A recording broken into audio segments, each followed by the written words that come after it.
they can't see my rolls. Oh, are we live and I'm talking? Uh-oh. Hello, ladies and gentlemen. This is Dr. Mary Payton with All About STEM Radio. I am so happy to come to you every Wednesday from 6 to 7 o'clock here on the Blue Bowl on Fishbowl Radio Network. And don't forget, y'all forget, I have a sponsor. I know I do this every week. I am sponsored by Britt Technical Institute, which is in Bedford. They will be starting classes very soon. So if you are wanting to get a certification in biomedical equipment repair, imaging equipment repair, IT, you're going to have to connect with Jewel Newell, and that is going to be extremely, extremely exciting. And also, if you are my Facebook friend, I'm going to tell you, I know you already know this, but today I got Taylor STEM Adventures Texas in the Museum of Art here in Arlington, and I am so excited. And they already made their first sale of the book, and so, you know, Taylor is still amazing, and I know we are waiting for the next installment. But for those of you who know, I have two boys, so I'm working on my errand books now. And summer is coming. Summer is almost here. You've got about 3 more weeks of school. So start looking for those things for your young men and women to do. There are a lot of things out in the STEM arena, from doing coding and robotics to also getting into horticulture, growing plants. I hope some of you have a garden, because that would be totally, totally exciting. Well, I have to tell y'all about my guest today, and I have made this beautiful outline, and guess where my outline is? At home on my kitchen table, but that's okay. I have Miss Stephonia Roberts, who is calling me. I can't talk right now. I have Miss Stephonia Roberts, and she's going to kill me because she's my relative, and I always mess up her last name because I want to call her Robinson, but it's not Robinson. And we have a guest, another guest in our show, who is Ms. Adua Hernandez from Venezuela. She was on the Authors Lounge yesterday. She's an illustrator. But I want to get started with Ms. Stephonia. Would you please tell us about you? Good evening, good evening. Thanks for letting me be a part of this wonderful event. So my name is Stephonia Roberts, and I guess I do quite a bit. I just don't know where to start. But I can tell you what I did today. I did a butterfly release this morning, so I'm excited. Missed it. Oh my gosh. It was a black swallowtail. So I had him for about, it's a female. Mm-hmm. And I think most of butterflies, some butterflies are dimorphic, which is really kind of hard to tell whether they're male or female. Mm-hmm. But I believe because of the spotting on this one, this was a female. And the host plant that I got the caterpillar from was a fennel plant. So I had about 3 or 4 different cats on there, and so I think I may have still have a yellow swallowtail. I'm still waiting on that, but the last 2 days I released 2 black swallowtails, so that was pretty fun. So I was excited about that. I know you are, because if y'all have not, if you're not following me on Facebook or following All About STEM Radio on Facebook, you should be, because of the fact now is the time that Stephonia starts doing her butterfly releases. Mm-hmm. And, I mean, they're beautiful. They're beautiful. You would think that they all look the same. They don't. They're all different. The color is gorgeous. Mm-hmm. And just to see this happen is just an amazing thing. But what I want you to tell us about, because you are like amazing in the realm of nature and horticulture and flowers and plants and all of that. Would you give us a little bit of your background and some of the places that you work with, like the nature centers and stuff like that? Okay. I think I am a child of nature. Yes, you are.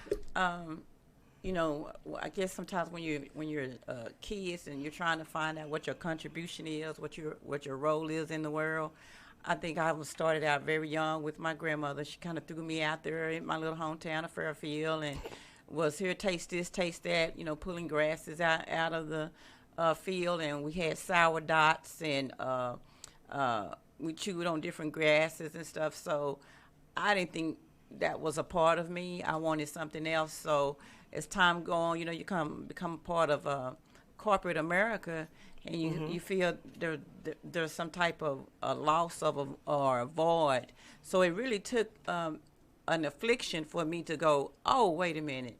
Let me go back to the way that I knew how my grandmother taught me. So that really did start me on my way of going back into nature, redefining myself in memories of what my grandmother taught me and stuff like that.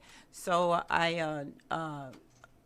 what started me to get my certification was I had a so-called pet neon skimmer dragonfly that visited my garden, and I really didn't know too much about the life of life cycles of dragonflies. I just knew that he was beautiful. He was a bright red orange color, and I decided to name him Fred, and I would take pictures of Fred and post it up on Facebook, and then I would have conversations with Fred. And a friend of mine, suggested, you know what, you need to go and take this class.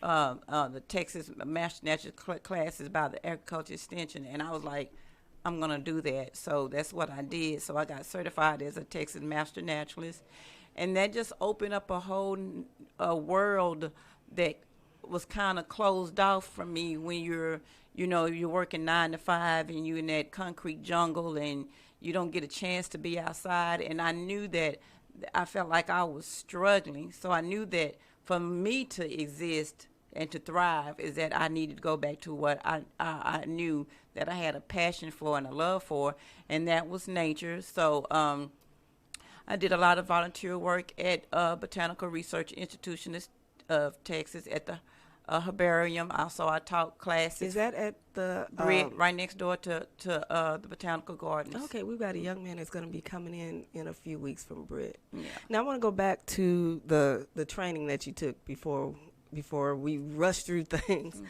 Okay. Tell me what that training was about and what it was like, because a lot of our people are probably into wanting to get into something like that. Oh, yeah, it's the Texas Master Naturalist. Right now, I really do believe that if you go on Facebook, I think they are already accepting registration. It's the Texas Master Naturalist, and so you can either Google it or, like I say, go and find their Facebook page, and they have the link on there. The classes were I'm trying to remember. I think the classes may be 8 to 12 weeks. And my class was out at the Fort Worth Nature Center. Okay. And we have wonderful instructors that come out there, whether they're talking about herps, or fish, or amphibians, and you learn about, I guess, changing your mindsets. Because when I grew up, we were all afraid of possums, and raccoons, and now my first instinct was like, oh, they after your chicken, kill them. But now you have to understand everything serves a purpose and is there. And so those classes were wonderful. We took a lot of field trips when doing nature field trips. We went to different woods and forests from all over the DFW area. Learned a lot about the Trinity River over there on the white settlement side. Okay. I also had the opportunity. I said it wasn't on my bucket list to get in the river and with a alligator, but that's what that was. And is the alligators over there? They have. They have some. They have some that's I think a part of the conservatory over there. But at the time we were collecting aquatic life just to check out the specimens and stuff. And you're chest deep in the water from where we were, and you throw a wide net, and it was several of us out there. It was fun, but that wasn't my bucket list item. I never would want to be in the same even area. I don't care if it was couple of yards away, but it was fun and exciting. And from there on, you learn to volunteer, and then with that volunteer, it took open up. I became a docent at the Oliver Nature Park in Mansfield, Texas. Okay, So the Oliver Nature. Oliver Where, Nature Park. where is that at? Because I'm It's quite in sure a lot of people in Mansfield don't even know that exists. it's 'Cause I didn't it's know that either. Oliver. It's probably been in operation for maybe around 5 years, and it's off of give me off of Broad. I think Broadus. Broad Street. Broad, yeah, Okay. over there in that area, and it's wonderful. They have tours going on out there all the time, especially for any of the students from the Mansfield ISD area. They have those out there, and I was fortunate to be a tour guide out there. Oh, okay. They have compartmentalized different areas of the nature park. So you have one. They have a amphitheater out there Oh, where you can go really? sit down on the natural rocks formation. I gotta go And out it's there. a shaded area. You can have classes out there just to sit and relax. And then they have a wildflower area where there's the Mexican hats and the blue bonnets and different trails that you go hike and talk about. So that's one of the things that it was a wonderful experience to go out and do that. And then, like I said, I volunteered a couple of years ago when the Botanical Gardens was having their butterfly conservatory. So we'll go out there and experience butterflies from Central America, and Ooh. that was really cool. Some And butterflies that you probably would never see here in Texas. So we had a chance to experience those, and just a lot of different places. I joined the Perry's Association of yeah, Texas. I saw from your bio that Yeah, was. so I've been here, wherever I could fit in. Anything that has to do with being outdoors, I was trying to get in there. So it's an experience, but like I say, if you're interested in it, or you want to get certified by the state, then go look at the Texas Master National Program. Check them out on Facebook. They would love to have you. Okay. All right. For ladies and gentlemen, if you're just joining me, this is Dr. Mary Payton with All About STEM Radio.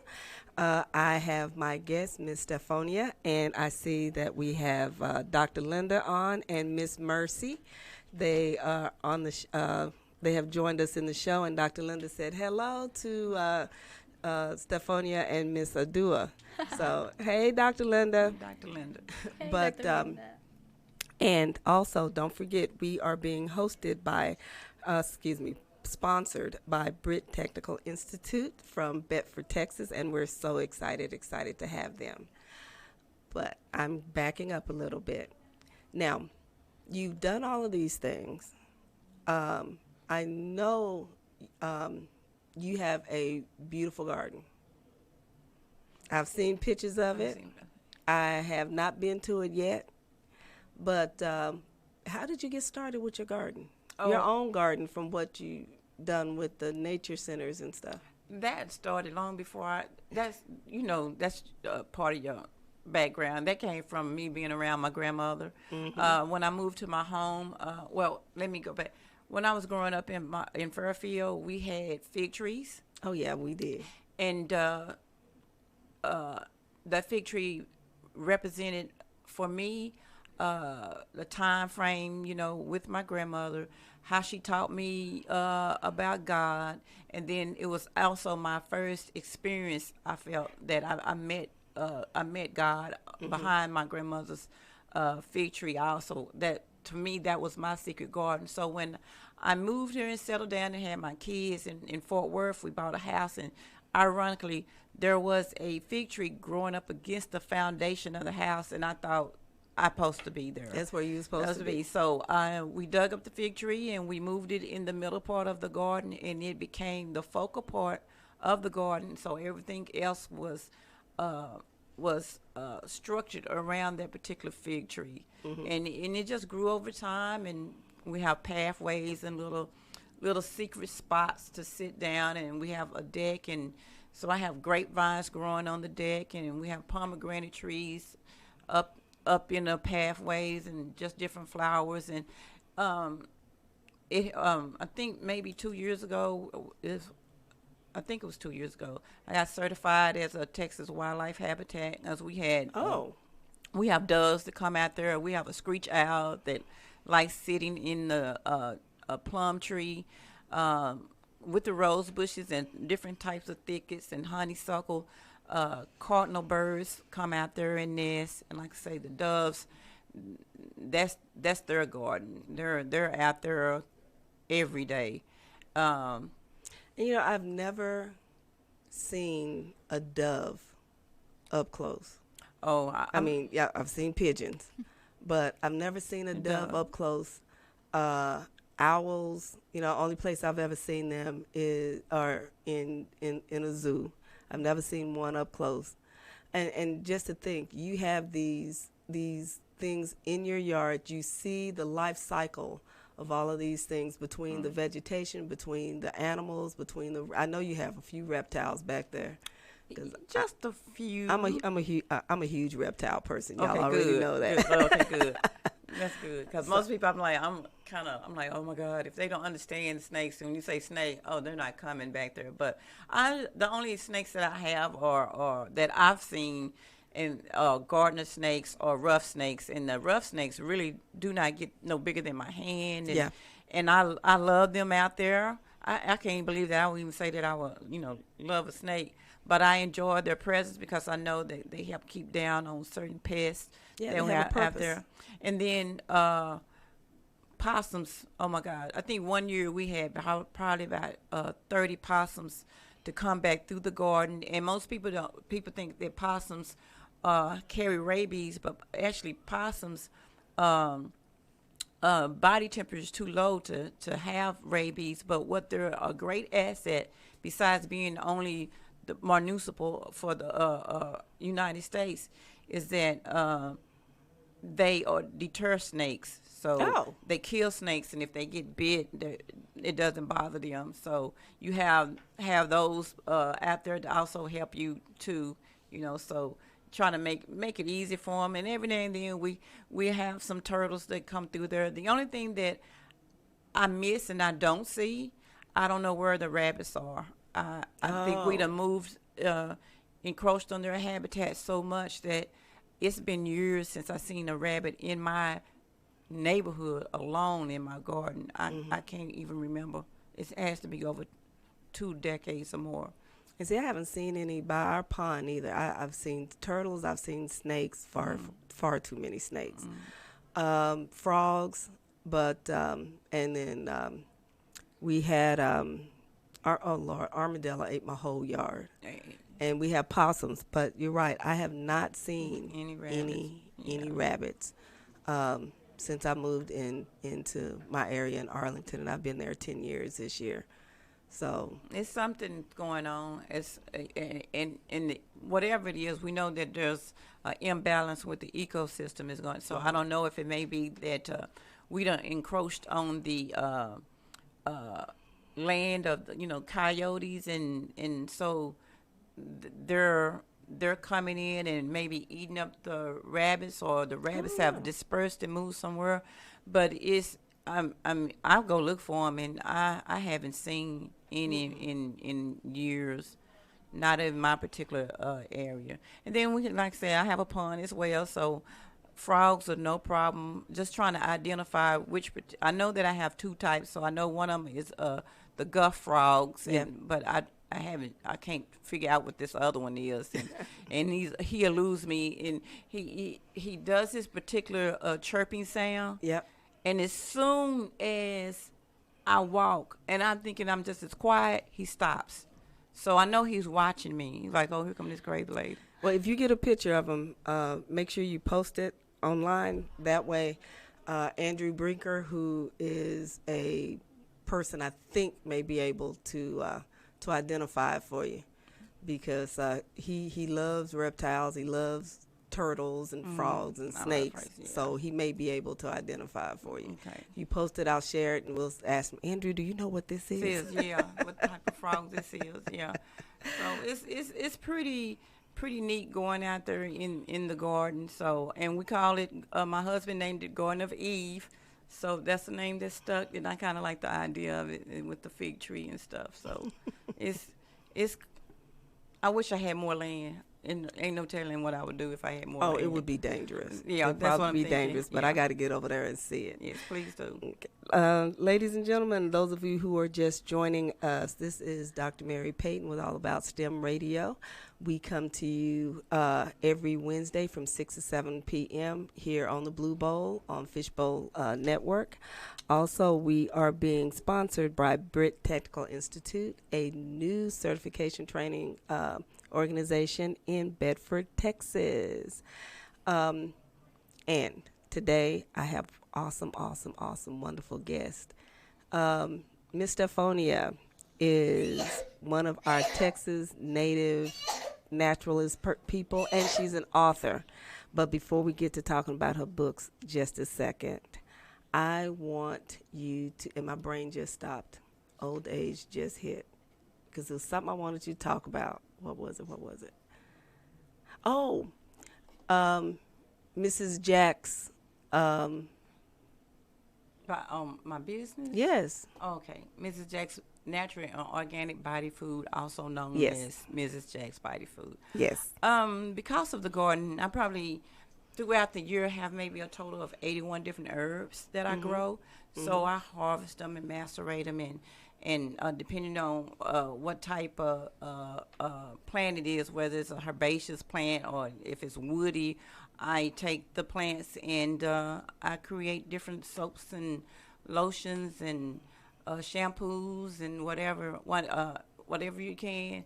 So I try to make it a culinary experience as well as a medicinal experience, and just having that whole alternative product available. So and falling back on my grandmother for things that I saw her do and stuff, and a little bit of information that I gleaned from my mother also. So to me it's just that's what I'm supposed to be doing. But right now I probably have over 225 various products that I make. I know I have 15 different types of shampoos, so I try to do shampoos depending on what the hair issue, whether it's eczema, psoriasis, alopecia, dandruff treatment, whether your hair is relaxed or whether you have natural hair, whether your hair is blonde or brunette. So I do stuff like that. That's specific for a person. Specific, yeah, because we go out there and get commercial shampoo, and everybody, you got to wash your head, but everybody is not the same, because we don't know what medication you're on, what your diet's been, what's been passed through your DNA. So you have hair on your head, but that doesn't mean that everything is made for everybody the same way. You're an individual, so I try to make sure that I have products that have that individual component to it, just to make you feel like, okay, well, this is mine. I really own this particular product. This is for me, specific to it. And then plus on top of it, I can customize stuff. I had a friend a couple of years ago. She came out and picked 3 plants. She wanted me to make her a perfume oil. And she picked peppermint, lemongrass, and some patchouli. And so that's another niche. I mean, how many places can you go out and pick herbs and have somebody to infuse a oil for you? So that's what I did. And all of these were out of your garden. And I try my best to be organic as possible. So when I say organic as possible, I've lost collard greens one year. I think I'm going to lose my cabbage. I do not spray. The thing that there has to be a balance. So if you have pests, you need to have their predators. Yes. So that's what I do. So if I have aphids, I know that I'm going to have ants, because ants will harvest the aphids. And so, even though you're worrying about ant pals or being stung or whatever, but just like there's a beetle that looks like it came off of the Mist or the Fog, a Stephen King movie, and it's called the assassin bug. Oh, okay, I've heard of those. And they are tough, but they eat up a lot of pests. And then one of the most annoying pests for gardeners, but I love them, or the tobacco and hornworm caterpillars, but they turn into beautiful sphinx moth. You know, some of the moths will be about the size of my thumb. Yep. And a lot of folks take them and they feed their chickens with these, but these are also, they may be pests at the time, but when you have an overabundance of them, they're eating up your tomatoes and all that. Well, I grow a plant called a moonflower, Yep. or datura, and it's in the nightshade family. That's the same thing with your jalapeno peppers and your tomatoes. So they smell that plant, and that's a flower. You know, flower, they can do a lot of damage to that. Now it's not a flower that you can eat. So they eat munch on that and leave my tomatoes alone. So you just try to have a balance going on with that.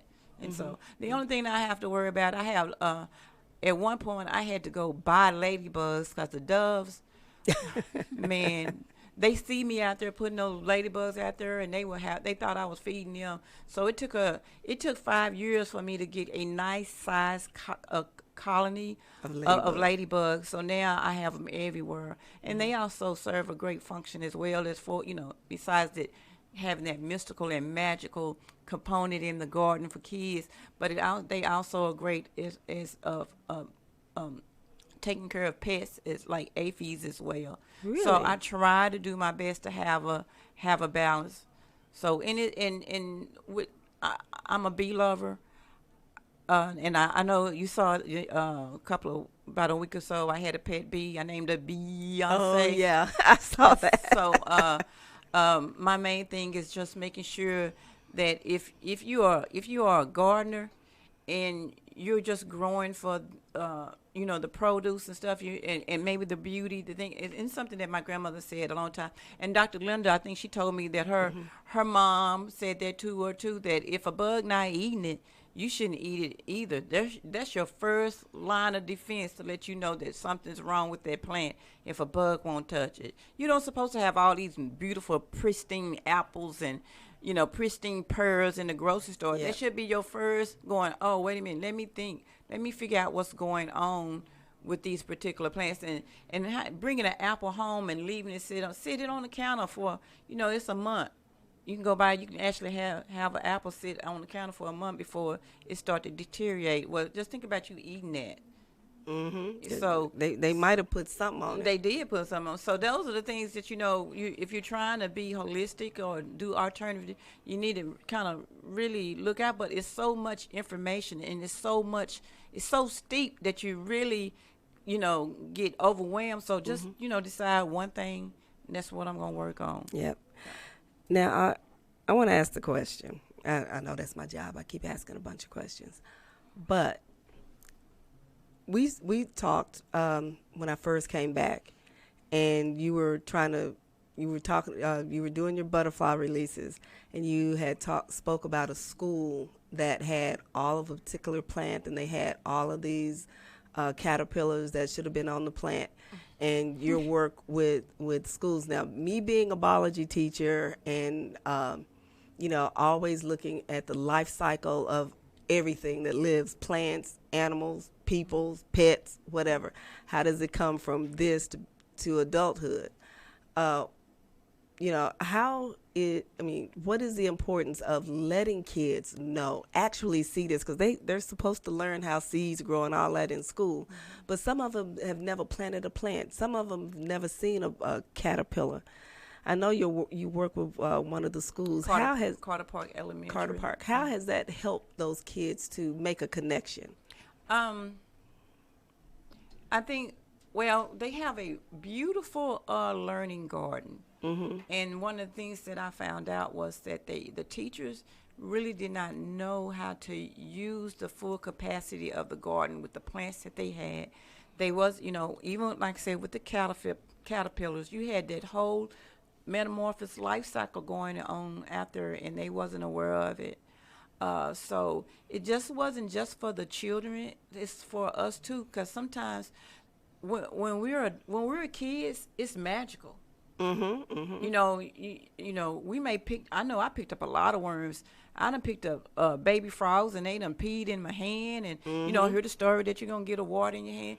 So when you're a kid, I don't have no warts. Yeah, you pick up doodle bugs and all of this. So maybe even a few spiders, but when you become an adult, you get distracted, and that magic leaves because now you're so busy being a part of this world, but the world that you was born into. And I tell everybody, you were born into a garden. You live on a garden, the only garden that you will ever know. So it is very important for us to be keepers and ward of the garden.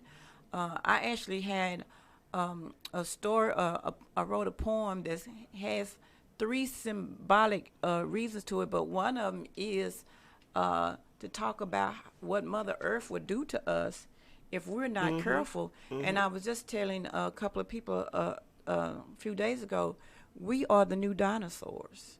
We have already lost one of our bees have become extinct. Yep. And then I received a letter that came from some group, but they were talking about what was on the news, what the UN was saying about how many plants and insects and animals are going to become extinct over the next 15 years. And it's a dramatic number. So that's what I'm saying. We don't have to wait on some type of cosmic entity to come along Yep, and like with the destroy the dinosaurs. earth. We're the dinosaurs. We're going to do it ourselves because we act like we're so superfluous or infallible to what's going on. We are the top of the food chain, but we really are the food chain. You know, we're killing off everything, and when you kill off your pollinators, you don't have food. So here you go back to your genetic modified foods. Now you're getting your food sensitized, and there are some studies, and I know this probably will grow some people out, but there are studies that maybe 2050 we're probably going to have more insect foods in stores, you know, Oh, yeah, mealworms and insect-based foods, ants yeah. and roaches to eat and stuff like that because of we're going to run out of food sources the way that we're trying to meet supply and demand. So that's how, for me, that it you know, it was started. Just doing that and saying, okay, what can I do? I'm one person, but I can talk you the day off when it comes to the earth, and understanding that, you know, on a biblical sense, you know, how people, you know, we get so wrapped up in all the ministries, but you forget the main important ministry. God loved you so much that on the third day he created the plants of his kinds, the herbs of his kind, the trees of his kind. Yep. He created that before he created you. So that should kind of tell you he put all your healing before you, and we've gotten away from that, and that's why we suffer the way that we do with our diets, the way that we eat, And our allergies. and Because it's all a part of it. growing up, you know, now kids have peanut allergies and gluten allergies and, you know, allergies to dairy that, you know, you really didn't have growing up. And, you know, a lot of people don't understand why. And some of it is the fact that we don't grow our own foods, but we teach kids about that. You know, this is the life cycle of a plant. This is the life cycle of different animals. But I got a question. You know, based on, you know, what you've done with kids, you're getting ready to go do something at TCU. What is that? I'm teaching adults at TCU. The class starts June the 3rd. I'm teaching edible weeds and herbs, the phytochemical process. I always tell people I'm a nerd. It's just not about identifying the plant, but I want people to understand, oh, you're eating dandelion. Well, why is this dandelion work? So now let's break down the chemical compound of the dandelion and find out what type of vitamins that's in there, what type of minerals that's in there. How is it that the herbalists could tell that this particular plant does what it does by the way that it looks? So then you have the color wheel of science that's involved as well.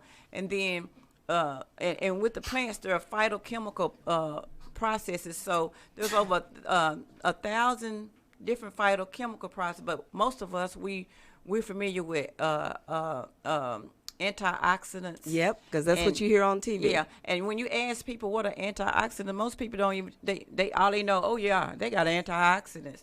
Most people don't know what antioxidants mean, so they like, but it's got antioxidants.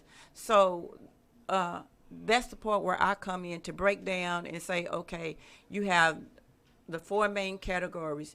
You have phytochemical process that will Yes. break down that replicates DNA. Mm-hmm. You have those that plant replicate a woman's hormones. Yep. And then you like say antioxidants and different type of volatile oils. So that's what I do. Okay. All right. Because, what you have to think about, you just mentioned a whole lot of things.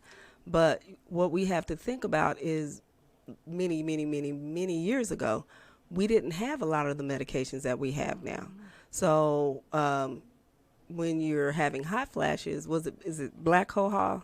Black cohosh. Drinking that as a tea or taking that in a tablet or whatever, calm down those medical issues. And a lot of people don't understand where a lot of our medications are coming from. And being able to teach this at a major college like TCU is going to be amazing. So you're gonna have to let me know how your classes go, because I got a feeling some of your students are going to be totally and utterly surprised about some of these things. I'm hoping to be able to make sure that I'm a good resource, a good Yes. fit for them. I want to educate, pass on that knowledge, because I think you and I had a conversation before about our grandparents. Mm-hmm. They were still part of the earth. They Yep. knew the secrets. I remember one of my experience, my first thing with a herb, my first experience with a herb. I used to wouldn't tell anybody because I thought I was so poor and that was such a thing, so nasty. And now I'm so happy to tell my first experience was cow chip tea. I don't know Lord, how I my have grandma. not heard about that in forever. My mother used to make that growing up. And I'm thinking, how you people come up with this? That you would, where you get this? That you had the foresight to say, okay, I'm gonna take, a cow, is defecated. I'm gonna take the patty, I'm gonna put it in cheesecloths, and I'm gonna boil it, and I'm gonna give it to you. And you're like, who would think something like that? But it's that, and the other cool part about cows is when we talk about protein. Y'all see how big cows are? Oh yeah, and they just eat grass. They eat grass, and we up here saying we got to have protein. We got to have protein, but we still considered in the same classification as a mammal. Yes. So why is it that we can't eat grass? And so here you have these big giant animals that their whole life existence is off of the land. So here, hey, why not drink this tea? And I remember, so now, I'm like, that's my first experience was cow chip tea. My favorite tea that Mother used to make was corn husk tea. Corn husk tea. She dried the husk of the corn out because we grew a lot of corn. It was so sweet. You didn't even have to sugar it. It was so sweet. Linda has on here poke salad. Poke salad. Now, I'm not a fan of poke salad. Me either. I seen my grandmother do it. I figured I'd never have that type of expertise because I wash it, rinse it out, and boil it 3 or 4 times. You have to get the leaves when it's young. She used to grow it right upside the house. So I always stirred it. Them berries do look delicious, but she told me don't eat the berries. But the whole point, I'm like, well, this particular plant, I won't ever grow it. And then a few years ago, I accidentally had it growing in my garden, and it was so beautiful. It is pretty. I mean, just beautiful leaves. As soon as I realized, when I saw the berries, I was like, oh my God, because my grandkids, they love the garden just as much as I do, And so that was the reason why we got rid of it. But so I try to make sure that I have safe plants, but that's the whole reason why people need to be educated. And if you're going to forage, you need to have somebody, proper ID as far as being able to identify the plant, because there's a lot of plants that look like each other, and then common names are different across the board. And one of the things that I had to learn was the Latin names of plants because certain plants had different names from different states, and you wouldn't know what that plant Yep. was. But scientifically, as far as the Latin names, all plants have their species, so you will know what particular plant they're talking Yeah, about. their So species that's and one. genus. So that's one of the things that I'll be teaching as well at TCU. Oh, that's gonna be exciting. You gonna have to write a book about the different plants because now I'm fit to roll over into something else. Okay. But I still have some people that are just joining us here at All About STEM Radio with Dr. Mary Payton. We come to you every Wednesday from 6 to 7 here on the Blue Stream here on Fishbowl Network. And don't forget, we are now being sponsored by Britt Technical Institute out of Bedford. I am so excited for them. But you're not only a naturalist, herbalist, working with the various natural societies, you are a writer and a poet. Yes, ma'am. And we've got about 10, 12 minutes. But I want you to talk about your writing, your books, and we want to bring Miss Adua in because she is an illustrator. Mm-hmm. And, one of the things with Metro Authors Group, we talk about finding great illustrators. Yes. But did you bring any of your books with you? I brought that you can hold I up? brought my last one. I'm gonna let Your last my one. last one that I wrote. So this is the one. Hold So- it up. Okay. The nature of the garden. Mm-hmm. Okay. And this is a poetry book, and I think I just published it in March of this year. Okay. So I'm happy with that. And this book is just about supernatural things that I learned, life lessons through being out in the garden, whether it's from it's prose and poetry, whether it's from death, to life, even managing your money. It's something that I learned out there. I wish I would waited because I've learned some more things, and I'm like, wow, how Mother Nature can talk to you, how the Holy Spirit also talks to you through the garden. So Yep. those are one of the things. So I was happy to write this, and there are some quick short poems, and then there are some long little stories and stuff in it. So that was, and this one I think is my 8th book. Oh, what are some of your other books? My first book was called Loving You, 31-Day Journey. It all started behind Facebook. Okay. And then the next book is Mrs. Jack's Pantry, Herbs in the Kitchen. I used to be a health and wellness coach for a distributor company.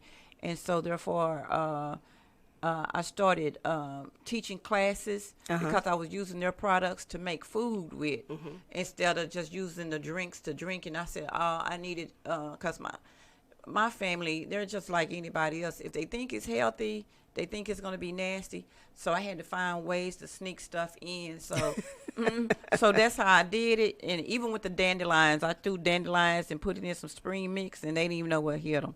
So that started that book, and then my next one was Grocery of Life, and that was a poetry book, and it was just over 25 years of different experience. And why it was called Grocery of Life, I had each section like a grocery list because one of my favorite poems is called Groceries, and it was about when my son was 16, and I went and bought a whole bunch of groceries, and 2 days later he had ate me out of house and home. So that's actually how I started that book called Grocery of Life. And so there's a chapter about rice, children, and it, so it goes on like that. And then the other book, I think it's hair centric. I have a lot of friends that suffer from alopecia, or they were concerned about their hair. So I started writing my own personal journey because I had girls, and everybody's hair type was different. Oh, yeah. And trying to learn from that. So I wrote that book, and it explains different types of essential oils and different butters to use on what different types of hair. And then after that, I wrote Stories from Big Mama's Porch. Oh, I remember that. And that's about my hometown, and that actually won the Christian Literary Award for that one. and then that was in 2017, and then in 2000 February of 2018, I wrote Drops of Shade. That's a portrait book, and it's about my experience with racism. Oh, okay. Okay. And then this one. So Ooh. so You are a writer and a writer. I know you don't have children's books, but I know that I'm working on you're that. an artist.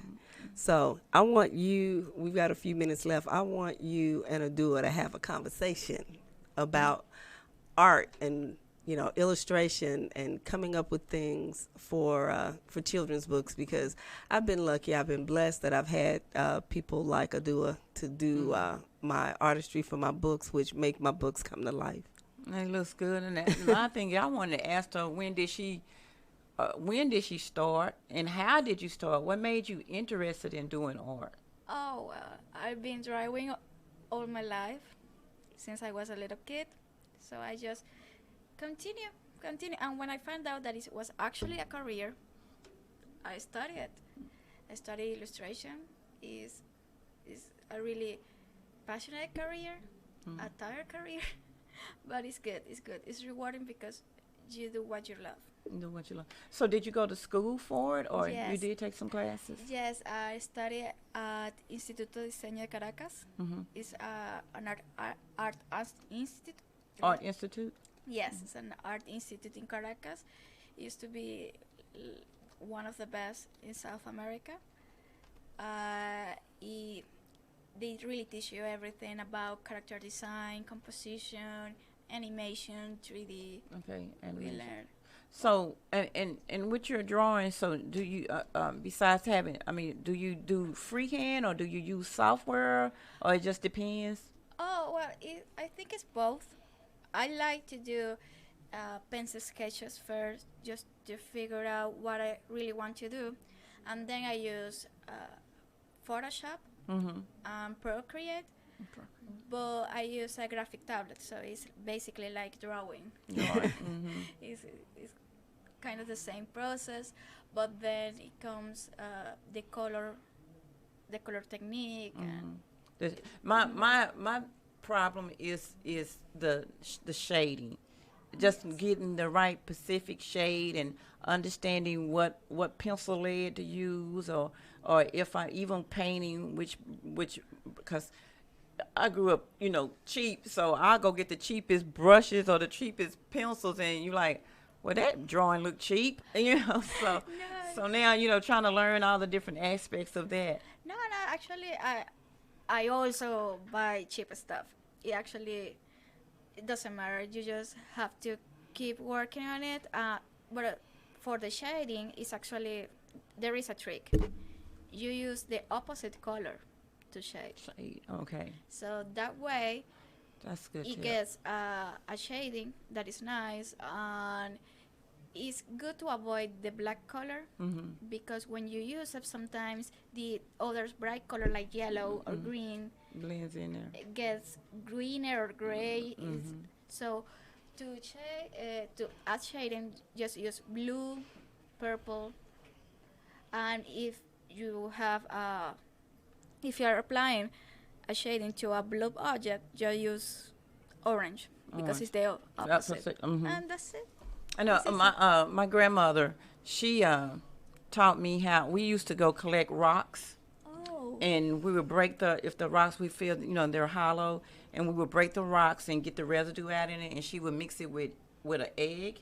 Oh, nice. And Yeah, to make paints. Yeah, to make different paints and stuff like that. And then some rocks you could use them. I remember my first T-shirt was a brick house T-shirt, and I used a red rock to write on the white T-shirt, and then we used a egg wash to make the pigmentation stay in, and then we I don't know how this woman knew all this, and then she soaked it in salt. Oh, nice. To make, so you had that, and so she did clay, so we worked with clay and all that stuff. So I would like to see that. I would like to learn how to do that, because I would like to try natural pigments and everything. I would like to do that. yeah, I've learned to with some of the plants that I grow, that you can use natural pigmentation like turmeric. You know, that has that good yes. yellow tint, and beetroot powder has the red. So those are one of the things that I, as a child, and I wanted to take this on to one of the schools Yep. to show them, let's make paint from plants. And back to that question, I think all schools should have some type of garden. That should be part of the curriculum from pre-K all the way up to high school, Yep. and then into college. I mean, it's something that needs to be just instilled in you, just like arithmetic, just like reading. This needs to be part of the curriculum. It's getting back into STEM. All of this is science. You know, these are the science things that we've kind of forgotten about a little bit. But I hate to cut y'all short because I know I probably should have started this 15 minutes ago because y'all could probably go on for another good hour. But we have come to the end of our show. I am was quick. I know. I'm so happy to have Miss Stephonia and Miss Adua on the show today. And next week I have Valine Garberry on the show. She is a student from Alabama, University of Alabama, not University of Alabama. She's going to kill me. But anyway, she'll be on the show next week. And thank y'all for coming on the show. And I want to remind everybody who's listening, Metro Authors Group has books, burgers, and more coming up in September. September the 5th. September the 5th. And if you are a author, please, you can find information on my Facebook pages. And, look up Books, Burgers, and More because we would love to have y'all come out. And without further ado, let me get off of here so the next show can come on. And thank y'all. This is Dr. Mary Payton with All About STEM Radio. And thank you, ladies, for coming on. And y'all going to have to come back because I missed a whole 1 hour of opportunity talking about illustrations. But thank everybody, and I will see y'all next week. Thank you for having us. Thank you. Thank you.